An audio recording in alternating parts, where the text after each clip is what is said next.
All right, everybody, man. We are back with another episode of What for the Culture, man. It is your host, Ollie Brady. Got my guy Jacques on today, man. He's killing it in the real estate game.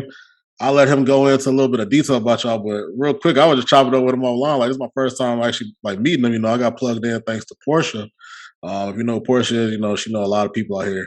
Appreciate her for that. But the fact is, man, this man out here killing it in the real estate game, doing it big out here over in Atlanta actually. So I just want to shout him out, man. Appreciate you for coming on, bro. How you doing, man?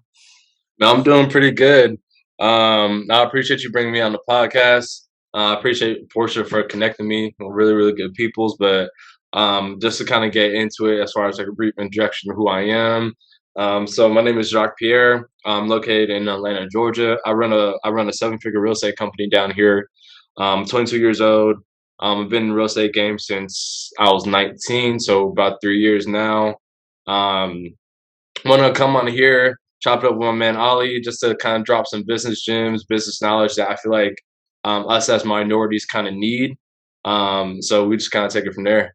Yeah, for sure. And I mean, how I usually started off, man, I just kind of dive into the background. Like, if you give everybody your backstory coming up, things of that nature, let people kind of get a feel for who you are. Yeah, so like just a full background. So like I said, I started real estate when I was 19, but really kind of fast tracking before that. I really started this mindset of like really trying to um, better myself and build wealth in this life when I was 18. I had a job at a car dealership, and I was selling cars, and that was my first time being around people who made like six figures. I know I can't. I'm a college dropout too. I only went to college for like 3 days. Okay. Um, All right. but so like at the car dealership, like that's where I kind of brushed up my sales skills, kind of learned more about sales and negotiations. But I was around guys who were making like six figures, and I knew the GM there. He was a millionaire too. And so like being around people of that level kind of molded my mindset that okay, cool, like if these guys can do it, like there's another level to life. So I wasn't keeping it limited to my age. So did that when I was 18. Got fired probably like 4 months later. Bad sales, dealing with a whole bunch of people with bad credit. So it was like a whole little incident, but at the same time, it allowed me to grow exponentially as far as just knowing that I knew that there was a different lifestyle that I could achieve and I could get, but at the same time, I didn't want to be working 80 hours for somebody else. Um, so just to kind of give you guys more of a backstory, so what I did after that is like I started working as a job as a server, and I started working at Home Depot too.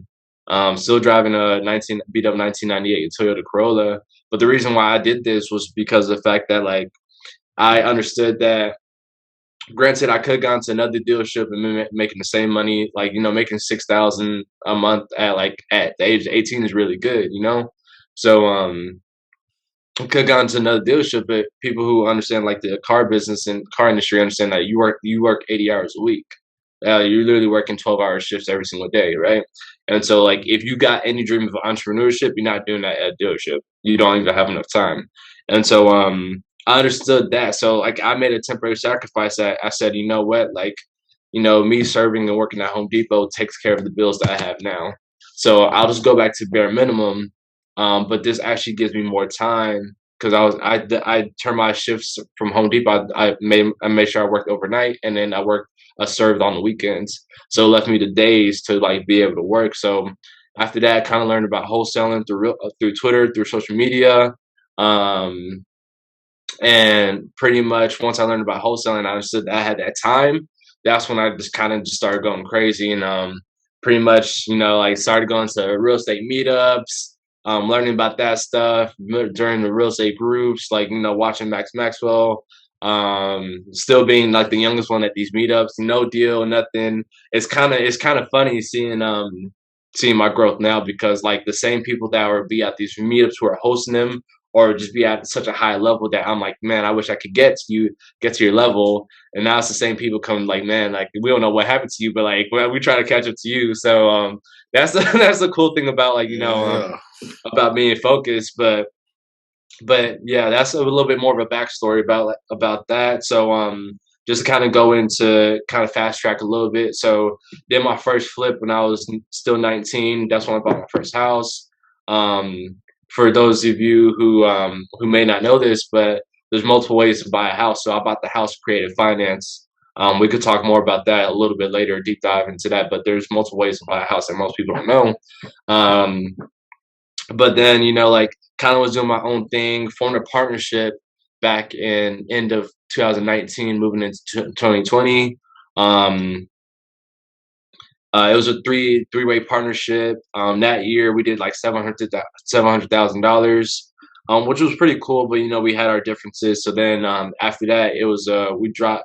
I part stayed with one of the partners who was a real estate broker, one of somebody I considered mentor, and he was like a high volume flipper. So we stayed in 2020, and then let me see, we're in 2022, so 2021. Sorry, my apologies. So 2021, we did over $1 million in revenue. But now I've just split that partnership. So now I'm at 100% control of my business. I have a 14-man team. I have 6 employees in state. And then I also have the rest are overseas. But that's pretty much like kind of what it is now. And then, right now we're just trying to do like 1.5 this year.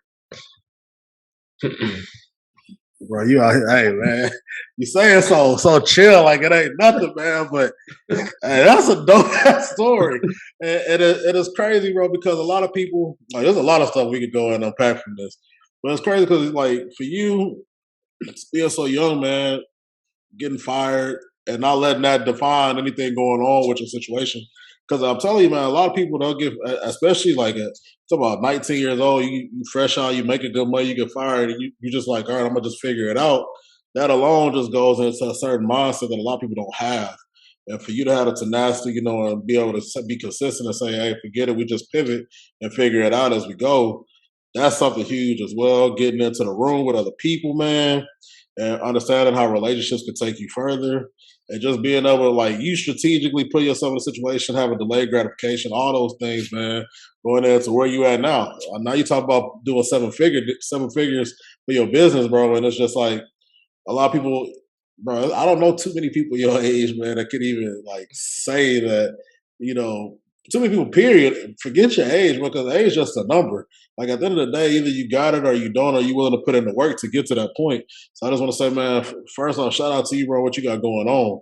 We're gonna really dive into this thing, but I just have a real Yeah, I quick appreciate question, that. like, because I ask a lot of people this, man. Like, were your parents like entrepreneurs, or anything like that? Was that like passed Nah, down? so like the like truth, I didn't even talk to this. So like my parents are from Haiti.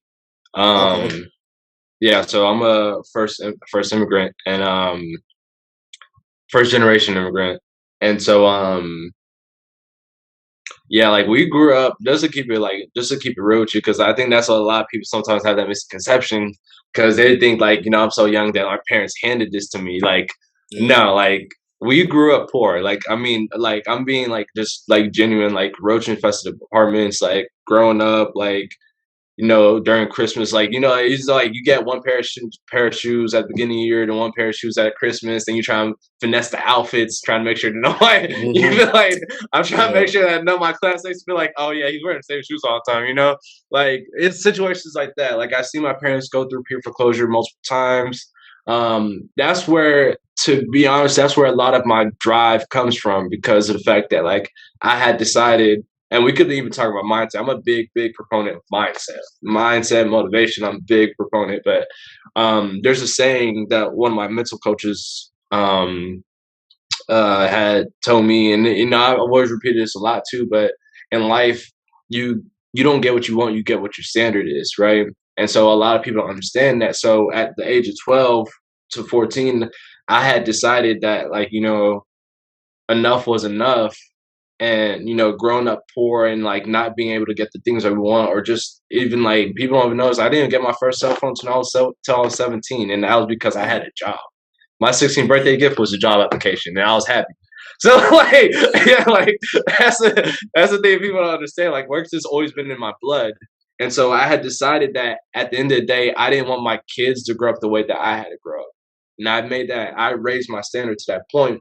And so when we talk about the point of like that tenacity of like getting fired and not letting that situation define me, is because I already had my standard in mind, that at the end of the day, regardless if I dropped out of school for 3 days, and if people don't notice, I'm actually really smart. Like, I'm not even trying to like brag about myself or anything. Like, I actually maintained a 4.0 GPA in high school and everything, Okay. AP classes and stuff like that. It's just that like college was just not the route for me, and so sometimes people get that misconception. I think, like, you know, I tell people that I dropped out after 3 days, like, oh, you're stupid, huh? So, like you know, like, chill out. But you know, like at the end of the day, when I did that, I was like, you know what, like, I may feel like I'm at rock bottom right now, but this is not who I am. I understand that there's something greater for me in this life. And so when I discovered wholesale and real estate, I was like, this is my way to prove myself. Like, this is my only way to be able to prove myself to myself that, like, I'm not just a college dropout and a server who works at Home Depot, you know? Sure. No, bro. First off, the college thing, I tell people this all the time, and I'm glad you like hit on the whole like, bro, college ain't for everybody. I'm glad you even hit on that. Like, some people, honestly, it wasn't for me. I just happened to play ball. Like, it just was one of those, like, sometimes, bro, that just ain't the path for people. And I ain't gonna say entrepreneurship is the path for everybody either, because it take a different type of. You gotta honestly, I think you gotta really be a crazy individual to be an entrepreneur, like, to a certain extent. But it's worth it at the end of the day. Like, even if you got, like, at the end of the day, having your own time and stuff, being able to do what you want to do, like, you ain't even got to be like a millionaire, nothing like Jacques over here. But it's just the fact that I'm not a millionaire. I ain't gonna be like I'm not a millionaire yet. Well, I'm just saying, even, hey, exactly. You know, speaking into existence, and a lot of people don't even want to do that. You know, but just the fact, like, college, I say this just because I you know, I got 2 degrees and whatever. Because and I was like, because when I got out, I didn't know what the heck I wanted to do, because it was just like I was just so focused on balls. I'm like, let me go back. I had some scholarship money. Let me figure out what I want to do. So, and I tell people to this day, man, people come to me and be like, oh, talk to my family and like friends. Oh, talk to my kid or something like this. I'm just like, bro, you don't want me to talk to them, because I'm gonna tell them, like, you ain't gotta go. Like, that's not, like, that ain't the route. Like, and they get so mad when you tell them that, because we're so conditioned to think that if you don't go to college, like, you can't be nothing. And at the end of the day, one thing I learned, well, yeah, there's a lot of people that are made some of themselves entrepreneurs that went to college, but there's a whole nother world out there of people that they just got it out the mud, man, figured it out, and they just decided that they was gonna be great and be consistent. Because that's all it takes in this game, is being consistent. Like, if you're willing to be consistent and put in the work, the success is inevitable. It's not a matter of like if, it's just a matter of when. I mean, as long as you're not gonna give up and quit, you're gonna end up hitting that success that you're seeking. It's just, don't quit. That's the thing. A lot of people, they end up giving up when they right there on because all it takes is one thing, like, to figure it out. Like, you might try 100 different things, but it just takes one. I mean, and when you focus in on that. No, I was gonna say, I have a lot of sayings associated with just what you said. Like, I repeat like a lot of mantras to myself. That's like how I kind of keep myself going, because, like, just like you said, this entrepreneurship journey ain't for everybody. It's not easy. Don't everything is like, man, I'm telling I'll people. keep it by. Sometimes when people be like, they're like, man, I want to like start my own business. I look at them because I'm really good at reading personalities. I was like, do you really got the personality for this? Because, like, nah, you're not. I was like, you're mentally not at the place to take this on, because it's not nothing easy, right? Like, I know I casually talk about, like, you know, like, this is our goal, but like, the amount of times that, like, the amount of times I failed in this journey, or if I wanted to quit, oh man, it's like over 100, 150 times, you know? But like, I talk about like the law of thermodynamics, right? Energy cannot be created nor destroyed; it can only be transferred. And so I always tell people this all the time. They're like, if you got one craft and one, like, just one path in life that you're putting all your energy in, at the end of the day, that energy has to go somewhere. And so people don't understand, like, it's just a matter of time before, whether or not, if it's just like explodes and you just see that rapid growth. That's why when people talk about somebody who put in 7 years worth of work, but they seem to become like an overnight success, that's that energy just exploding over rapidly, and people don't understand that. They're like, oh, you're just an overnight success, and like, no, it's. But I think a good story is like the author of Squid Games. Like, I'm not even sure, like, if you see the tweet about him, he started writing that script back in 2010, and it got rejected multiple times, and then boom, it got published by Netflix last year, and then boom, like, over 100 million people have already watched it. You know, it's just like, and people are like, oh man, this is overnight success. But nah, this man's been on that journey since 2010. But that's the thing. People don't see, and that's the thing. People don't see that overnight success until you made it, and then they just think Mm-hmm. that like it's just like, oh, we just looked up one day. You got well, nah, you don't understand what I was going through. You don't understand like me, coming off the 9 to 5, then working 5 or whatever time on my business. You don't understand like me sacrificing, not going out, not going to buy the stuff that I could go buy because I'm making good Mm. money. Me going to put this money back into the business, not seeing nothing from it for months, maybe even years. Like people don't They don't understand that know. at They all. don't Like know. like people be looking at me crazy as hell. Like, okay, bro, like you making all this money, like why? Like why you ain't like, bro? Because I got something bigger I want to do. Like at the end of the day, like Mm-hmm. everybody got their own what they see success as, and whatever your standard is, that's cool. But like for me, it's kind of like what you was mentioning earlier about what your why is, man, or why you do the things you do. And I think that's what people don't understand. Like it's all about what your why is at the end of the day. Like for some Mm-hmm. people, they cool just being rich. For me, it's kind of like I'm worried more about my legacy, man. I'm worried more about my last name than my first, and it's a selfless thing. And when you mentioned it, it kind of hit me. I was just like, because people don't, a lot of people don't think about that, bro. Especially like when we young and stuff like that. They don't think about that today. Like on their deathbed, like, oh, I wish I could have did more. But it take a Mm-hmm. different type of mentality to think about this type of stuff when you really like right in it, right now, making things happen, and you young, you could go enjoy all the fruits of your labor, man. And you just say, well, nah, like let me keep putting in work because I'm not done yet. I'm not at where I want to be. Like people will look at you from the outside looking in and be like, man, he's at the top. He's really got it going on. And but in your mind, it's like you just cracking in, you just peeking into what Yeah, you I'm think just that you starting. like your potential is just getting ready to hit. So that's why I tell a lot of people, and I'm glad you talk about mindset to people because a lot of people don't understand that that's what goes more into it than anything. Because the mindset is going to drive everything. It's going to drive your consistency. It's going to drive your ability to get up and just keep going. When you had that thought that you want to quit, well, now forget that. We're going to run it. We're going to run it back and make it happen. And you also mentioned something else about focusing in. And I've had people in here, and that's something that a lot of people talk about. Focusing in on one thing, and mastery leads to multiple. And a lot of people don't understand. That's that's something that I had to learn myself. Like sometimes you got to slow down to Mm-hmm. speed up. You got to really slow down and focus in. You can't be all over the place. Like jack of all trades, a master of none.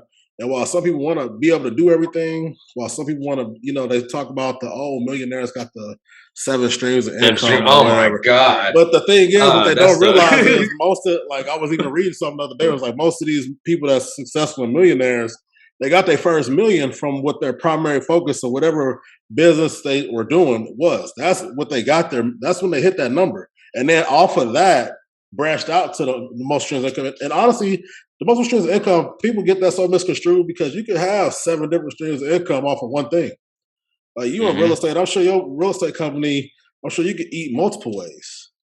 Yeah, like that's the thing that people. I wish that we could be released from the shackles of 7 streams of income, but 'cause Yep. everybody thinks, oh, I just got my one stream, I gotta go get six more, I'm be a millionaire. I'm like, nah, this is not like, please, like, let go of that shackle. Like, we gotta release ourselves from the shackles, but because the thing that I had to realize was if you really focus in on one thing, because I'm like, because I'm that person with that shiny object syndrome, like last year we did over a million, but we could have done 1.5, we could have done 1.6, to be honest with you. And it's because of the fact that like a good majority of some of the months I was like, oh, you know what, this business, oh, e-commerce, let me go hop into this thing, Yep. Amazon, let me go hop into this thing, tour, let me go hop into this thing. And I never was like really focusing down until like the second half of the year is when I focused down, and I saw that, like, damn, I'm like, okay, this is what happens when I actually focus on one thing. It outperformed Mm-hmm. anything that I was even trying to do. And so people don't realize that, like, if you just focus in on one thing, you will outperform the rest of everybody else. And that's just reality of the situation. And then once you learn how to build it and you learn how to master it and you learn how to automate it, that's the thing that, like, business owners, like, a lot, especially in like a minority community. In our community, we don't really know how to truly build businesses, right? Like, what's a true business? People got the misconception that, like, okay, like, I tell people what to do and I make money from it and I work for myself. I got a business. Now you're self-employed. If you can't step away from it and it doesn't run by itself, you're self-employed. That's just what it is. You're just a highly paid employee. That's literally what you are, right? That's what we call it the golden handcuffs. You working like 40, 80 hours a week and you're making money, or sometimes you're not even making money, right? It's like you're barely breaking even, and you're trying to figure out why. You're trying to figure out why people keep on quitting. You're trying to figure out all this other stuff, and we don't really talk about this in the in the minority community. Like when I go to these masterminds, like I said, like I'm the only black person in the room, and this is what they talk about. They talk about how to like build out operations. They talk about how to lead a team. They talk about how to motivate people. Like just because until I started being in these rooms, I didn't even understand like really what it was, right? Like I am 22 years old. All my team members are all older than me, except for two, and they're only a year younger than me. And the thing is, I got all of their respect. Like every single one of my team members respects me, even the ones who are 30. And it's like I could generally say that because I literally just got off a call with one of my team members today, and they were like, "Bro, thank you for creating the environment that you created for us. Right? We love the culture of what you created and established. Like we love working for you. Like until like that's the thing that we don't even get taught. Like how do you get people to love working for you? You know? Hey man, hey bro, and it's crazy because like my day job, management or whatever, operations manager, stuff like that, and it's like what you saying. Because I'm 28 now, but it took me up until I got to 26. Like I remember when I first got out of school and stuff, and I was the youngest one out there, and everybody looking at you like, "How you gonna lead this team and stuff like that?" Yeah, you got to figure out ways to impact somebody that's 40 years old, been doing this double the time you've been doing it, and you got to somehow gain their respect and have them be able to put together an environment where they're willing to work for you and produce for you and get the jobs done that you need done, and not even just get them done because a lot of people think that's good enough, but no, you need to get them done in a certain efficiently and do well because that's part of the game. Like what we here for, we ain't gonna do the best we can. So it's like, and the thing is, a lot of people think that the best you can do, that ain't even the best you can do. Like a leader has to want almost somehow talk to somebody and be able to bring out what they don't even think they're capable of. And that's what a lot of people don't realize, man. I'm gonna drop this in there. Like literally the second you tell us about, I'm reading this book called Multipliers, and it's literally about leaders. It's about two different type of leaders: leaders who can bring out the best in somebody, and then the leaders who take out the best out of somebody, like just suck them dry, And just like you're talking about, like a leader, which by definition is somebody who can literally take people and and have them perform at their maximum capacity, and understand that, like what you think you're doing, there's a lot more to it, right? And I'm gonna create the environment to bring out the best in you, right? I'm gonna push you. I'm gonna push your thinking. I'm gonna challenge you. Like I'm gonna challenge you. I'm gonna push you because there's higher levels. And honestly, like I realized that like I'm a multiplier.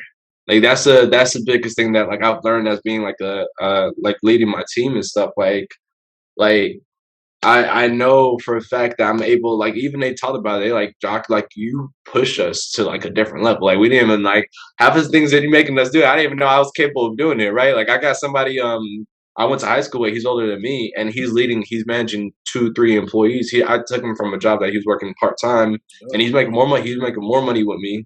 He's leading the team. And I'm seeing him grow as a leader too. And I'm like, bro, like I'm proud of you. And he's like, bro, like like you created this environment, like you like all that other stuff. So that's a little bit of like just what I think a lot of people are missing in their businesses, that culture, that leadership. And you also mentioned something else key about just a business owner in general.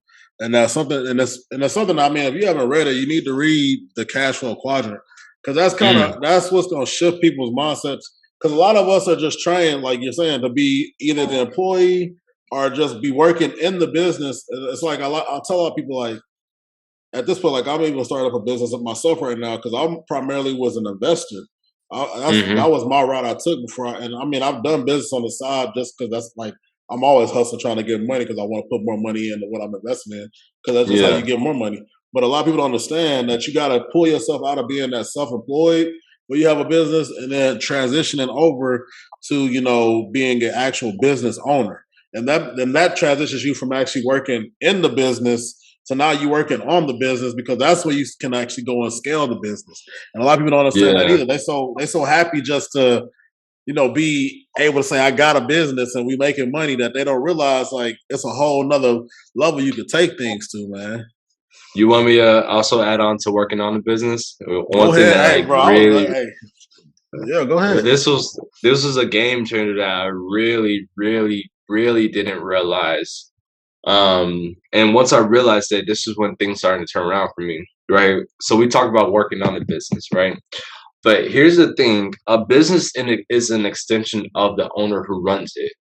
Your personality will mold that business. People don't understand that. If you're bad with finances, you're gonna be bad with business finances. Like if you don't wake up on time and you don't get up early, sometimes your business hours ain't gonna be set in stone, right? So like the thing is working on yourself too is also working on the business. And I think a lot of people be like miss that. They just think like, okay, like I'm just focused on the business, and they're not realizing that they're not working on themselves as a human being. Because the reason why I learned this was because I started taking a look at all the guys who are successful in my circle. And I mean, these guys are like, different levels. Like I got one of my guys, like, and I have to see if I can get him on a podcast. He's so busy, but like I have to make that connection for you. But his name is Zach, right? Zach's 26, owns a plane. His business does close to like $50 million a year, right? And if you look at the level of his discipline as a person, like if you just look at how disciplined as he is as a person, you'll start to see, okay, like I start to see like why your business moves operates the way that it does, right? Even like I've seen all my friends who hit a different level in business, they started hiring mental coaches. Like every single time any of my friends started hitting different levels in business was when I saw them started working on themselves. And then even for me, when I started hitting a different level in business was when I started working on myself as well. And it's crazy you mentioned that, because that's a big thing that people don't realize. That goes into any type of leadership capacity, man. Like before you could kind of, before you can, most people have that, they like to talk it, but a lot of people lead by example. Hmm. And it's a lead by example. You got to put in the work and not only just put in work, you got to work on what you are able to do and produce. Like that means that comes from self. So you got to be able to put some time in and invest in yourself. Because if you're not willing to invest in yourself, man, how can you expect anybody to listen to what you got to say? How can you expect to be able to produce a business that's going to be able to do a certain level? Because at the end of the day, everybody can start a business. That don't mean it's going to be Hmm. successful. People say, I think it's like the first 2 years or so you have in business, like most don't make it. That's like a Yeah. real thing. So it's like I always tell people, like people say, "Oh, I want to start a business." That's just because right now it's the cool thing to say, and it sounds good, and people see in social media, and they see the people on Instagram with the Lambos and all this, not realize how that stuff fake. It's a bought Yeah. lifestyle. Most of these people out here ain't really got it like you think they got it. They just marketing to you a lifestyle that you want, and you're Hmm. not understanding what comes with this, and if they do really have it like that, the work that they had to put in to get to that point is unreal. So that's something Hmm. else I think a lot of people need to understand. So I mean, I'm glad she hitting on. Hey, bro, you need your own podcast, bro. You tripping? But no, I do what I want to get into, bro. 'Cause I want to get into the actual real estate portion of things and how you got to where you at. So can you do me Okay. a favor, man? Okay, you just talk about like your avenue and real. Because I mean, you got multiple ways you can do it: buy and hold, fix and flip, wholesale, hotel, all that. Can you talk about what you primarily do? Yeah, so like primarily in our business, what we were doing a lot of last year, we thought like I thought we were gonna be doing sorry. I thought we were gonna be doing more flips, but honestly we were doing a lot more hotels. So like we were just buying, listing on the MLS. I started off with wholesaling, but I would say like there's so many different things I've learned now to this point. Like it's just like Mm. it's just crazy, but like the portion of wholesaling, I think wholesaling is just more of like it's just a path. I think it's just a path. I don't think like wholesaling. You're not gonna build wealth through wholesaling, and that's just like that's just my opinion on it. I know like you can make a lot of money. Like you can make a lot of money. You can also see the money go out the door too. Like just as fast as comes back in, it goes back out. Like trust me, I've seen it. I've Yep. seen it. I've experienced it. Right. I learned a lot of lessons with like what money management and stuff. Like making it at like 19. Like because I started making six figures. Like once I got into real estate, like I started making six figures, and like six figures will come in and six figures will go out too. So I Mm-hmm. was like having to Yep. learn my lesson with money management and stuff. So but I would say that like the biggest thing with like wholesaling, what we do in our business. So I've done a variety of things. So I've done creative finance. So when we talk about creative finance, being able to buy a house multiple ways, structuring it to where people don't understand and like don't know this too that, and let's just say for example, if you're wholesaling, here's a really really good way that you could take some of your wholesale cash and you could kind of invest in and start to build wealth for yourself too. And people don't understand the power of the tongue. Like there's a lot of like you can speak wealth into existence just with your tongue. And the reason why I want to explain this is because of the fact that in the creative finance, I remember I had one rental last year that I did this exact thing where I sold it to my business partner. Um, but basically I structured a mortgage between me and the homeowner directly. So we didn't go through the bank or anything of that nature. So I dictated the terms of what I was willing to pay. So I structured a 0% interest mortgage just at the value of the property, Okay. right? And so like people don't understand is that like there's no credit checks, there is no debt to income. It's not on my credit report either. There's no DTI. There's nothing that's tied to me personally. As far as it's just I'm just a personal guarantee on a loan, right? And with that, I was able to put $3,000 down between me and the homeowner. Tenant was paying our mortgage is 900. Tenant was paying 950. We raised it to 1,200, and he's been a good tenant. And we were just cash flowing ever since, right? But here's that, like now I actually own the property. Well, I had owned the property before I sold it on this part, but I actually own the property.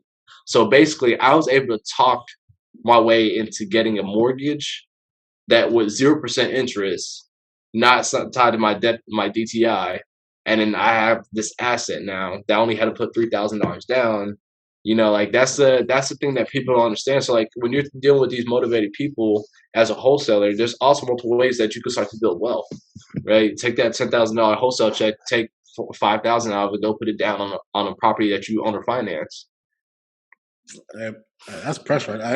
That's a different. I've heard a lot of people with different ways of like being creative with their finances and stuff, especially on this show. Like that's a thing that comes up, but I never heard. That's probably the first instance right there I heard of somebody do something of that nature. But that's dope. But this is what I want to know. What was your first deal like? How did that look for you? My first deal was and I always remember it too. It was back in November 2018. But my first deal was it was a neighborhood right behind my house, behind my neighborhood that we were staying in. And I was driving for dollars, and I remember this because I always tell people the lessons with this, right? Because me having a sales background was really what helped me because when I was driving for dollars, skip tracing, and so the one thing about sales that people don't understand, especially if you hop into this game like real estate, wholesaling, it's a sales industry, it's a sales game, it's sales. That's what it is. You're literally like you run a sales and marketing business, and the product you sell is real estate contracts, right? And real estate investment properties, and that's what it is, right? And so with sales, you understand like the biggest principle is that money isn't a follow up. That's what a saying that we have.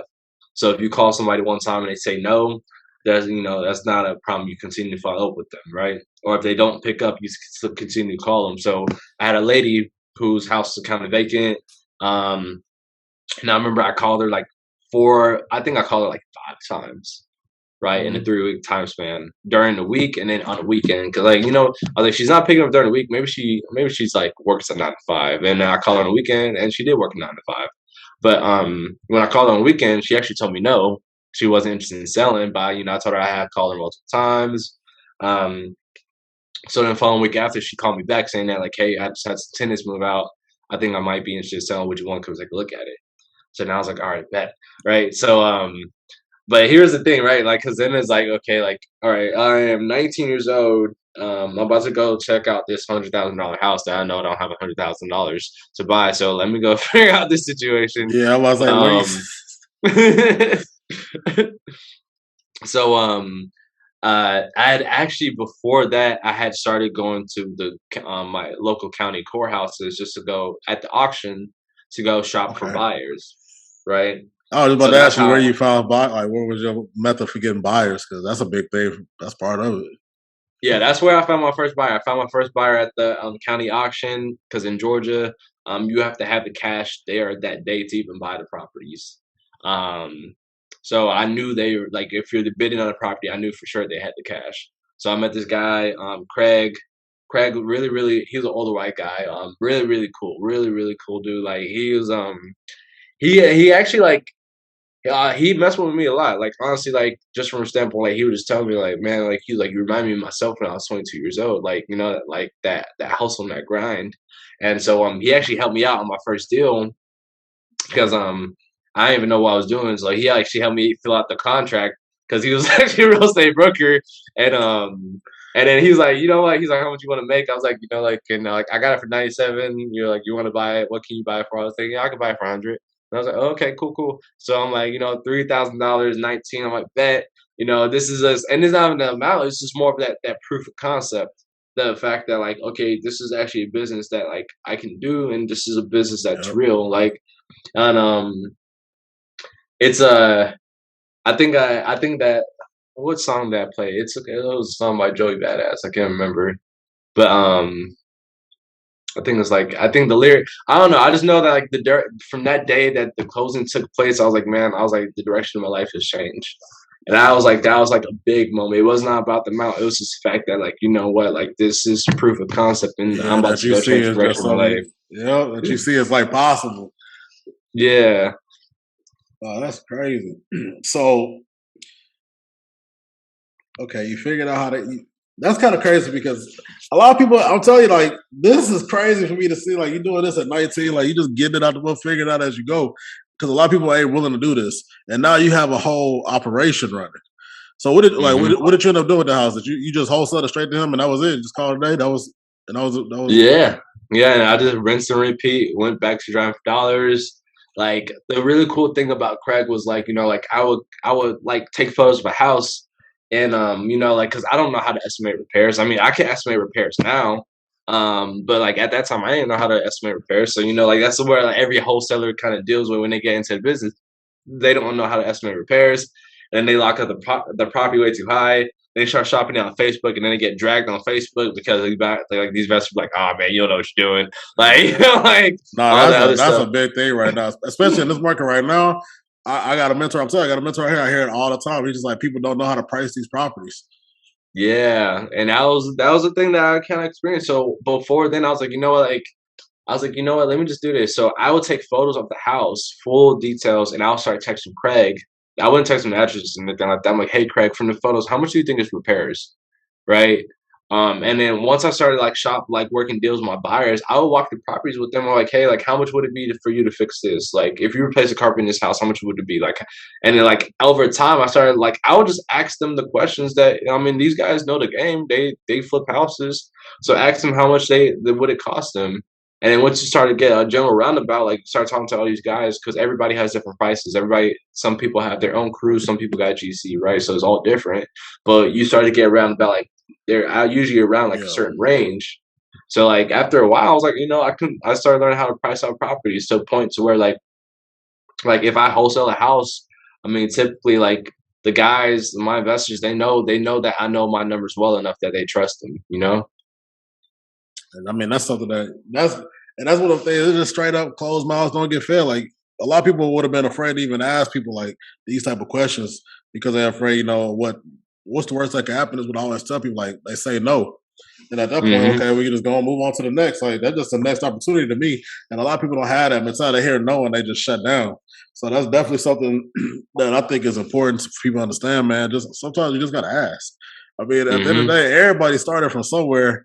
Everybody had to figure it out on their journey, to get to where they at now, to get to some type of level of success. So you understand that. You understand that some people are willing to help you just because they want to like even Mitch, you said that you reminded like you were just like somebody when your mentor or the guy you didn't do it, the Craig guy, when he saw you, he said Hmm. you reminded him of back when he was your age, just getting it. Hmm. And some people are inspired by that and they want to help put the next generation on. Not everybody want to gatekeep. Not everybody want to hoard the information. Like a lot of people think that, so obsessed with hoarding information. But no, it's a lot of people out here that want to see everybody win. If they see that you willing to actually go and try to be successful and put That's in the some biggest work. thing. Like if they see you really Yeah. want to get it, they'll help you. Like people will go out of their way to help you. Nah, So, trust me, that's the biggest thing. That's like I started realizing that's how it is for like wealthy people. If people think that wealthy people are just like assholes who don't want like nah, they value their time to such a significant point that like if I'm gonna invest my knowledge and take the time out to invest in you, I want to know that you're doing something with it. And yeah. that's like that's the thing I had to learn, like really like how to prove myself. And then even now, like if people come to me for mentorship, I don't just like it's not oh yeah like I just take highest bidder and stuff like that. Like no, I don't do that. Like I do a quality like if I give you this information, are you gonna do something with it? Because I can tell you that two people alone that I mentored for business that I could tell both these guys were hungry, and I mentored them both 2001 and 2020. I think both in 2020 and last year. I mean, they only last year, bro. They both did multiple six figures. And that's what I'm One's saying, 20. man. And bro, that's what and it's people like you, bro, that like I just get happy because like a lot of people, man, they get selfish with this game, man, and they don't want to give it out. But I'm telling you, it's people like yourself that's willing to go help other people out. And the thing is, when you put that type of energy out into the world, man, I mean, whatever you believe in, it's gonna come back to you tenfold. Like people don't realize that either.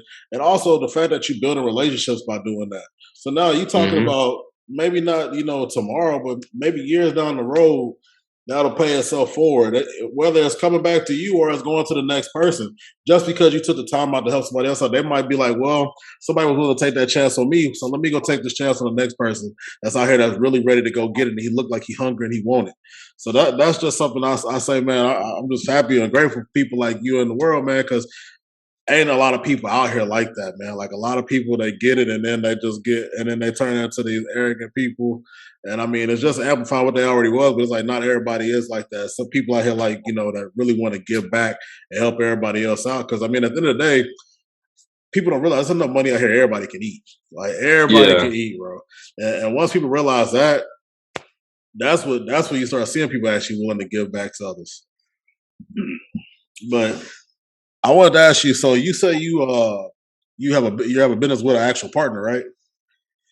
Yeah, but we just split last year, so I'm 100% I'm 100% owner of the business now. Oh damn. Okay, I was about to ask how was that because I don't really get to talk to too many people that actually have partner. Most people they they just build a team out and figure it out on their own. That's if I was gonna go back and start again, I probably would just done that route from the beginning. Yeah, I feel you. Now this is what I want to get into. I want to ask you something about because you are a successful entrepreneur. So, like, what are some tips you have for somebody on how to actually become a successful entrepreneur and things of that nature? So big tips on becoming like a successful entrepreneur. Like I said, like work on yourself. That's a big thing. Like constantly be growing and constantly be learning and developing yourself. Like put yourself in the rooms where the people operate at a higher level.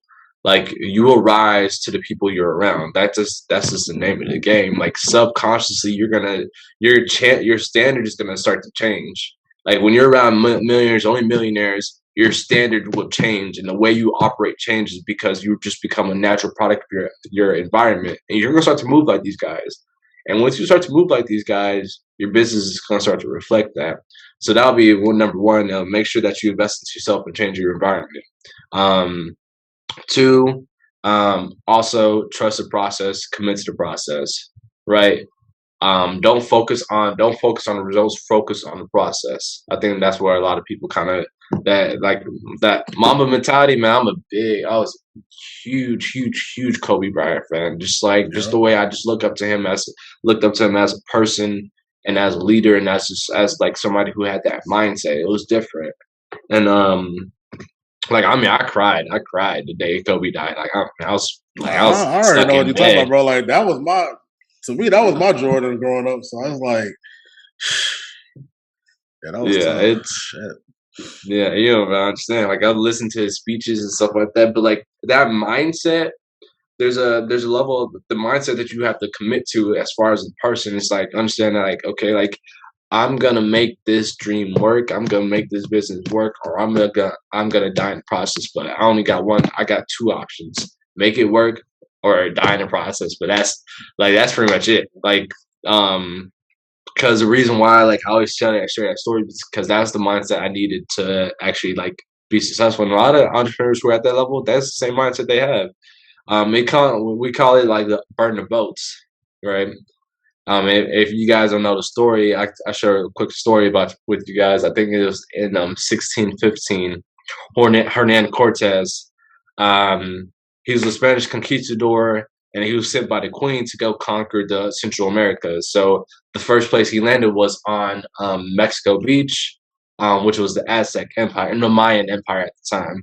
And so what happened was, they kind of got attacked by the Mayans. They the soldiers were trying to retreat, and I mean, at the end of the day, he knew that if he came back to Spain without conquering that island, he's his head was off, his head is off his body, right?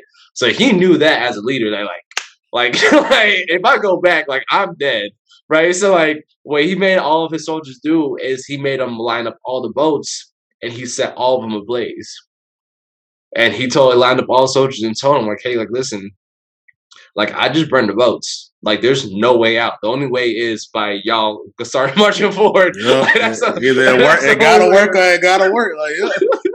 Right? And they conquered the empire because they were we have absolutely nothing to lose at this point, right? And so you have to operate with that mindset. Another thing too is getting into technical terms like business, right? So I think a big thing that people should know, it doesn't even matter what level that you are at. It does not matter if you're at just starting or if you're at 7 figures or 8 figures, right? You got to know the 5 components of business. 5 components being marketing, sales, personnel / HR, operations, and then finance, right? All of them are equally important. I think a lot of people, so you got to understand, I think you got to do an assessment of okay, what am I really good at and what are my weaknesses, right? I know for me, I'm good at marketing and sales, and I'm good at, right now, since I'm development, I'm good at personnel. I have a solid grasp on operations, and I'm getting a better grasp on finance, right? Because I knew my weakest areas were operations and finance.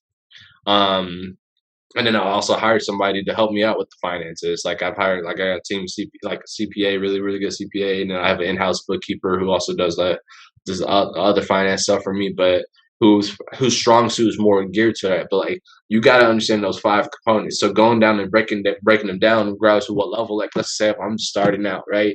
My marketing, right? You got to understand, who is your target audience, right? What is the message saying? What message are you trying to convey? Right? A lot of people, and also, here's another thing too. Just because you work for yourself don't mean you can talk to anybody any type of way. I think some people getting that so mixed up. I'm bro, I just be oh my God, that's the worst thing I see. People become self-employed. They're oh yeah, I can talk to my clients any type. You're not gonna talk to me any type of way. Bro, you work for your clients. Without their money, you don't you're not doing nothing. You're not doing. That's. I know you see that. I know you be seeing that. So that is a thing. And I mean, like I said, dude, hey, that's on them. But I mean, I won't be doing no business with you. It's that simple. Exactly. You see them. I'm not even saying I'm not even trying to stereotype, but I see on Twitter girls be dropping their hairstylists. Because it's always I always be seeing it dominate with them. They either cancel the appointment and they say some reckless things in the text message, and I'm bro, why are you why are you operating this way, right? So understanding, so also, so just go back to that, don't, just because you work for yourself don't mean you could just talk to anybody any type of way. Unless you doing unless you trapping or something like that, that's different. But if you're actually doing legit business and you're building a brand, no, please treat people well, right? But also, so marketing, like I said, so understanding your target audience and really kind of get into that nitty gritty of I had to start to get a grasp on marketing, understand okay, if I'm in a particular industry, it don't matter what industry I'm in. If I'm in like doing the hairstylist, or if I'm doing cosmetology, if I'm doing whatever, like I know social media is really big, right? Who's gonna be my ideal clientele? My ideal clientele probably is gonna be women. If I'm a hairstylist, what age group, right? What ethnicity am I gonna be looking for, right? How's that fit what I'm able to do? So you want to get like down to the nitty gritty like that. Sales, you got to understand that like marketing is the funnel to get people's awareness on you, right? It's a funnel to bring them in. Sales is when you convert on them, right? Sales, whether or not, if you're actually like, if you're doing what we do, like, and we're doing negotiations and we're doing the sales like that, that's a different type of sales. But then there's also sales to just be able to get people to convert.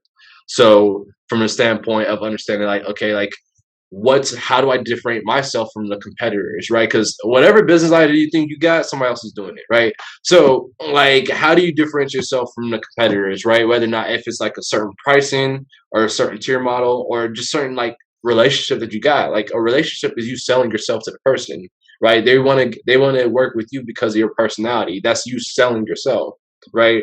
So understanding sales, understanding a little process of just a breakdown about that, right? And we call that the front end. So business, there's front end and there's back end. So sales, marketing, and sales is your front end of your business, right? And then we talk about personnel. So personnel gets into a place on when you start hiring people. That's a whole nother thing. So understanding like from a personnel standpoint, right? How do you bring out the best in people, right?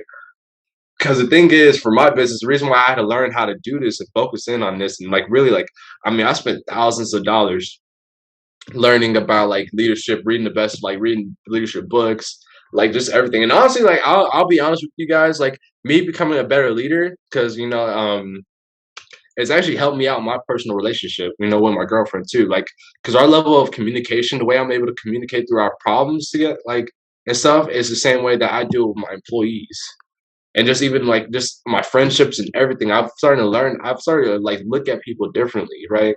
And so but with that being said, like when it comes to personnel, like here's the thing that most people have a misconception. Most people have a misconception on what motivates people to stay at a job, right? And I had learned this at the conference, one of the conferences I went on, and it was a huge game changer. Um, Especially if you're hiring in this day and age right now, your job force is either going to be millennial or is it going to be a Gen Z. I'm a Gen Z, and millennials are like 1997 before, so one or two. And thinking about like millennials, they will stay at a job for less than a year. Gen Z will stay at a job for less than 3 months. Like, so people understand, like, it's not like baby boomers and the older generation, like, they will stay at jobs for a long time. Millennials, like, nah. Like, Nah, you ain't like, lying. We in and out. Gen In Z's and worse. out. Gen Z's worse. I would say for us, it's like 6 months to a year. Y'all, boy, y'all don't care. Y'all be gone tomorrow. It don't matter. Start today, gone tomorrow. Like, just like that. Like, quick, right? And so when you're dealing with a job force like that, you gotta understand like how do you differentiate, how do you create an environment where people actually want to stay, especially if you got good talent, right? And so a lot, and comes from developing yourself as a leader. So here's a misconception that people get, right? So I had there's a guy named Adrian Gosick. He wrote the book The Carrot Principle, and the reason why I remember is because he spoke at the conference I was at. So Adrian, he consults Fortune 500 companies, and I mean big, huge companies, on how to build winning cultures, right? How to build cultures that people want to stay. And so I remember they did he did a presentation, and he listed off the list of motivators on why people will stay at a job from 1 to 26, and they did a survey of 300,000 employees. So um a lot of people think like if I pay somebody more, they're probably stay at a job, right? So as far as the list of motivators, where do you think like money ranks, like from I 1 to mean, personally, I 26? would think it would be at the closer to the top. I mean, I know that ain't mine, but I know I would assume that security would be at the top. So here's the funny thing is, right? It was ranked 18 out Damn. of 26. So that's a crazy thing too, because I didn't like, up until I seen that presentation, like trust me, like I was going through employee after employee. I was like, do I just offer them higher percentages? What am I doing wrong? Like, I don't know this up until I seen this presentation, right? So the top 3 motivators, especially when it comes to like millennials and Gen Z, top 3 motivators is one, is their opportunity to grow, right? And whether or not if it's moving up in the company or whether or not it's the opportunity for them to grow as a person. People love that, and gain knowledge. So, and the reason why I can attest to this and I can speak to this because, like I said, my employees, they're all like majority of them are Gen Z, right? And so the thing is, I know one of them, he just quit a high paying sales job to come work for me. And the reason why he came to work for me, and he's like, man, the only big reason is because I know the things I can learn from you, right? The things I can grow. Like, like that's another one that I just recruited. Same thing. He's like, I know where you're going. And he was like, I know I can grow with you, right? One of my right hand in my business, same thing. I know I can, like, he's like, I see where you're going. I want to be able to grow with you. That's something that motivates people. They want to see that. They want that potential growth. That's why, like, they love a leader who they see is constantly growing themselves, because they know if the leader's constantly pushing themselves, the leader's going to be bringing them with them, right? And so then 2, they want to feel like whatever they're doing on a day-to-day basis is making an impact. And it's like some people don't like understand this, right? Like it's they want to feel valued. Like they want to feel like whether or not if they're just somebody in the Philippines making your cold calls for you, they want to feel like they're valued, right? I tell my like every single one of my employees, like I could show y'all messages that I get from my employees that like it's just heartfelt messages, right? And one thing I tell even my cold callers, right? I'm like, hey guys, you know what? Thank you for everything that you guys do. Without you guys, we wouldn't even have any homeowners to even talk to. I know cold calling sucks, right? Like I know it sucks, trust me. But without like you guys understand how important you guys are to me, right? Just saying little things like that. Even if you have a janitor who's cleaning your bathrooms in your office, all you gotta do is walk up to them saying, hey, like listen, you know what? I see how well you clean the bathrooms, and you know what, like, and you just keep this environment so clean and organized for us, and we truly appreciate that. You don't understand because of the fact that it allows us to do our jobs in the best capacity because we have an organized environment, right? You just tell somebody like that, you give him a little gift card. There's think he will be cleaning the bathrooms again, like the best way. Hey, you got to figure it out, man. Honestly, because that is so key. And I learned, and that was probably one of the first things I learned. Like when I first started working in a role where I was in charge of people, for me it was like first I'm gonna go do the job with you. So there's not nothing you could tell. There's nothing in this place that you could tell me that I ain't been. I know it sucks, but I've been there. I've done it. Like that was how I started off, and then I branched into understanding. It goes to a point of like, what would I want somebody if they were in charge? Like if it was my boss, what would I want? And it's really truly that. Like you just want to feel like you are more than a freaking number, because so many people are so worried about like, oh, what's the number? Like what are you putting out? Not realizing these are still people. They still go through things. Like your best person could just be having a bad, like somebody could have died in his family, like anything. And I mean, I'm not telling everybody to go build a rapport like that. If you don't want to, that's fine. But that's how I am with anybody that works for me. And it could be a detriment sometimes, but for the most part, I feel like if you build a rapport with people and get to know them, like, and understand what they got going on, it shows a level of like you have some type of care for them. And at that point, to me, if it's something like if my boss willing to go this extra mile for me, I'm gonna go the same extra mile for him on the back end. And that's what builds the whole culture of everybody putting in the extra work, going the extra mile. Because at the end of the day, we all working towards a bigger vision, man, that's bigger than us.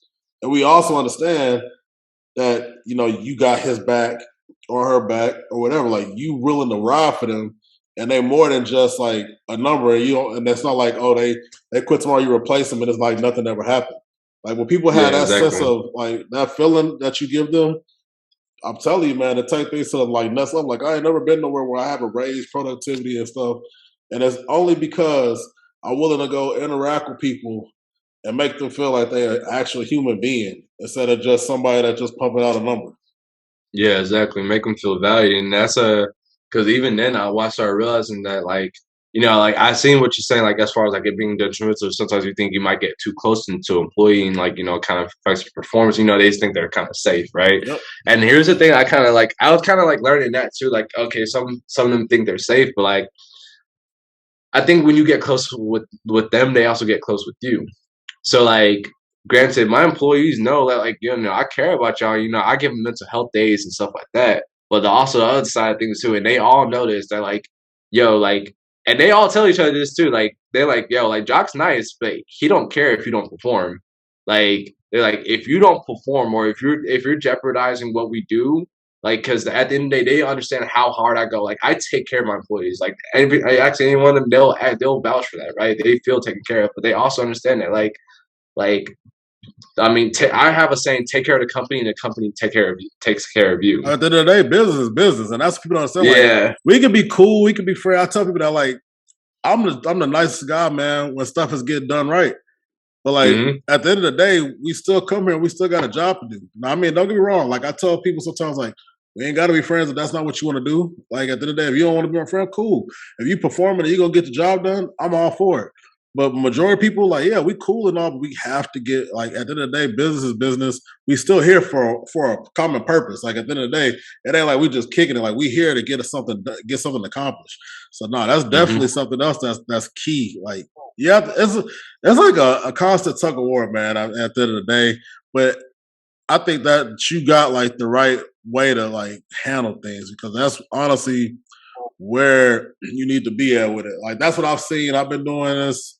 I mean, I've been doing this 5 years. Like I'm 28, so I mean, I like you find that happy medium, but also once you understand that when you do branch off on your own, or if you are already on your own and you putting a team together, it makes it that much easier because you understand how things go. Especially when you're coming in, when you're the youngest one on the block, man, it definitely can be a challenge. So, I've been there too. So, yeah, that's why I was like, at a certain point, I was kind of relying on as my business partner as a crush because he's like way older, way successful. So I was like, you know, I just like pull his card, and I mean not in a bad way, but like pull his card when I'm talking to other people. So they're like, oh yeah, like you gotta respect both of us, you know, like he's like, hey, I'm like his right man, like right hand, you know, like whatever. And so like now it's like since I don't even like I'm not around him, and I still garner that same respect because at the end of the day, like. And it was funny because like when we were going through the split, and I asked him like, "Yo, like if you guys want to jump ship, let me know. Like I understand if you guys want to." And then like bro, for what? I was like, "We respect you." They're like, "We respect you. We're here for you. What are you talking about?" They're like, so it's just like that's when I was like, you know, I feel like I'm doing something right. You know, like that's why like even when we were going through a business partnership split, they knew it was rocky waters. They're like, you know, like we understand who you are as a person and we trust in your ability. We know that you constantly grow and you could like to take care of people. for sure, But man.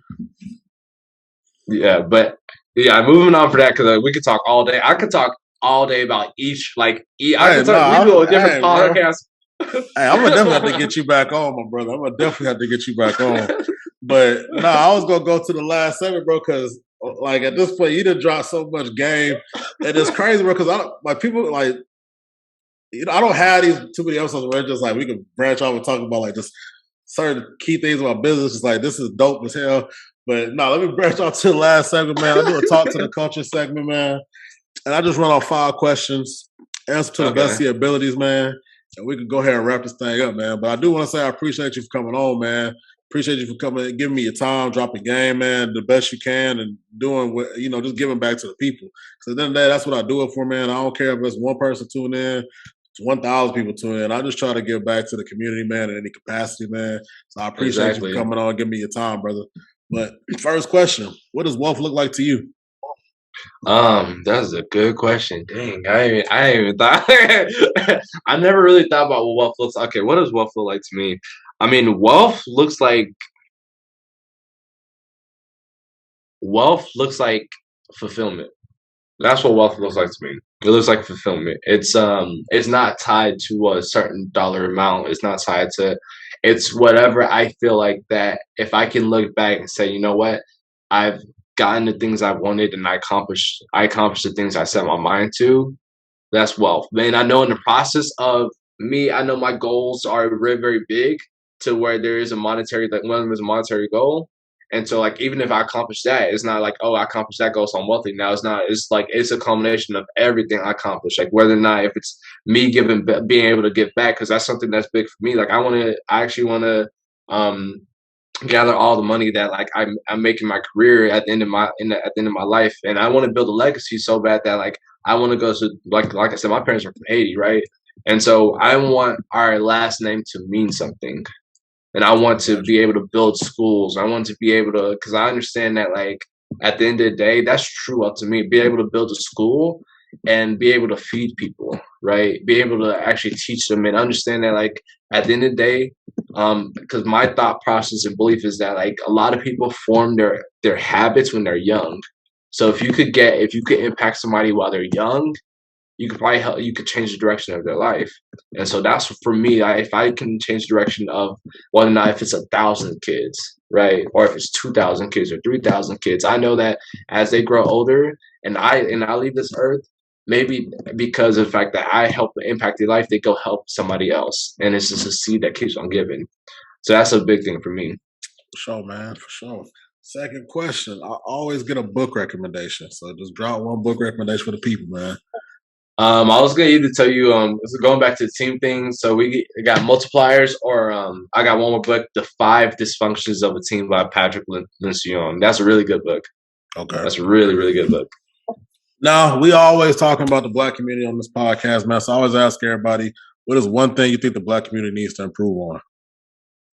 I mean, the biggest thing is the same. The reason why we came out, I even tweeted about like, yo, who got podcasts is being able to not be gatekeepers of information and not feel like that you like I said, I don't see I go into these rooms and it's these guys at a high level and they're all fucking white. Like, excuse my language, but they're all white, you know? And at the end of the day, it's like, nah, I want to see that in the Black community, because these guys, what they also do is they give back. Like, they also do charities and they also just give back to each other, and they like, you just see the values and stuff like that. And I want to be able to see that in the Black community. Yep. Understand that, we talked about Black Wall Street, right? You walk into a room like that, it's like white Wall Street. Like, why can't because I've walked into rooms like that where it was like a Black conference and stuff like that, and people were a little bit more closed off and more private than they're, and these are like very, very, like, man, they're at a high level, right? And so usually for me, like, that's like I usually make like vendetta. That's what kind of pushes me. Like whenever, that's why I was talking about, like, when I first got into the game, I went to these conferences and I met these people who was kind of closed off and stuff like that. I'm like, I made personal vendettas in my head. I'm like, okay, cool. I want to surpass you. I want to surpass. Like, no, that definitely. I know what you're talking about. That's definitely a thing, man. Especially once you get to that point where you actually have surpasses. Like, yep, boom. Like, it could have came back to them in some capacity. And that's why I think that it's so big people to give back to others. But next question I want to ask you, man. What's next for you? What you got planned next, man? What's the next move you got? So next thing is still build a company. Probably move. I'm trying to move to build an office in Nashville by the end of this year. Probably do, like, I'm hoping my girlfriend moves down there with me. And then also I'm actually starting a YouTube channel, and I'm actually coming out with a business brand to where I want to be able to drop the game, just a game that we talked about. It's going to be on sales, business, mindset, a lot of things. So I'm already working with a trademark attorney, so I'm getting a trademark and websites developed and everything. So that's pretty much next for this year. For sure. And hey, man, do me a favor, because I know people are going to want to know how to find you. So drop and plug everything you got, how your social media handles, every which way somebody can get a hold of you, man. Yeah. So on my Instagram, it's Jacques JACQUES _.Pierre PIERRE. Twitter, J _real business BIDNESS. So like that's pretty much kind of the best ways to follow me, stay in tune, and kind of reach out to me too. For sure. And of course, y'all already know we're gonna have that stuff in the show notes, man, so y'all can tap in and stay tuned in to what boy Jacques got going on. And I just want to thank you again, my brother, for coming on this platform, man, dropping game. Appreciate you, my brother, for giving me your time. And like we always say on this platform, man, we're good at success. If everybody around you is still struggling, man, each one reach one, each one teach one, man. Another episode of What for the Culture, man, and we out. All right.